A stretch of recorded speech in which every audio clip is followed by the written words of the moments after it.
महीना बनले बा।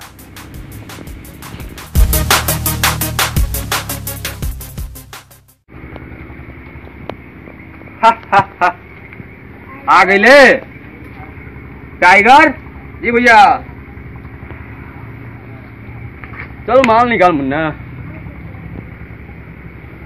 माल तो के मिली टाइगर, लेकिन हमारा और तोरा बीच में जो 50,000 रुपया के सौदा भइले वो माल निकाल, ओकरा बाद माल ले ली। भैया ई पगला गल ससुरा, पैसा मांगता पहले पैसा।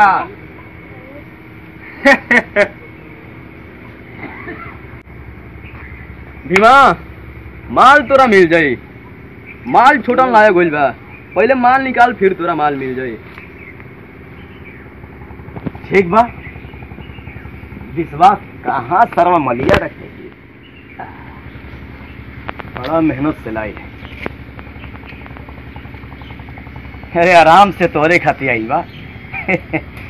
माल तो बहुत जबरदस्त बा भैया, एकदम कड़क बा।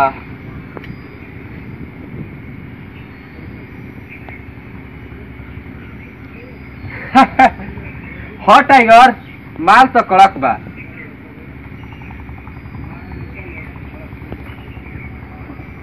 ई कालीचरण के अड्डा है भीमा, कालीचरण के। एजा जे माल लेके आवेला ना, वो सिर्फ दे के जाला, लेके ना जाला। टाइगर, तेरे को बात कान खोल के सुन ले, भीमा कबो खोटा सौदा ना करेला। माल देले बानी तो माल लेके जाए, चाहे कुछ भी हो जाए। देखत का बड़ा सा मारा सारे के।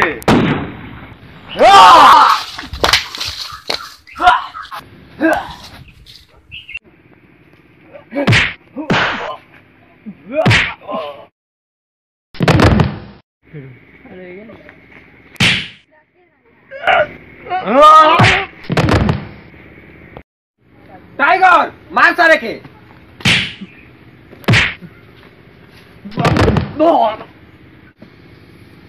माल चाहिए सारे तो के, ले माल। चल सारे।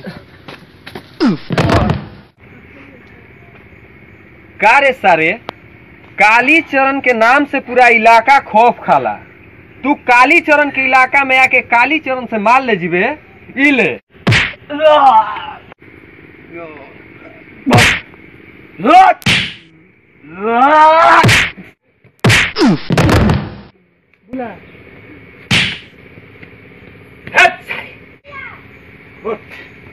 टाइगर बनता है,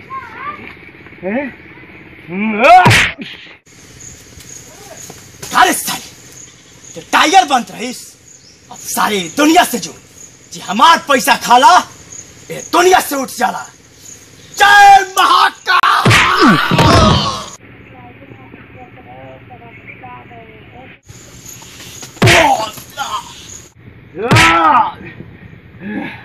Ah!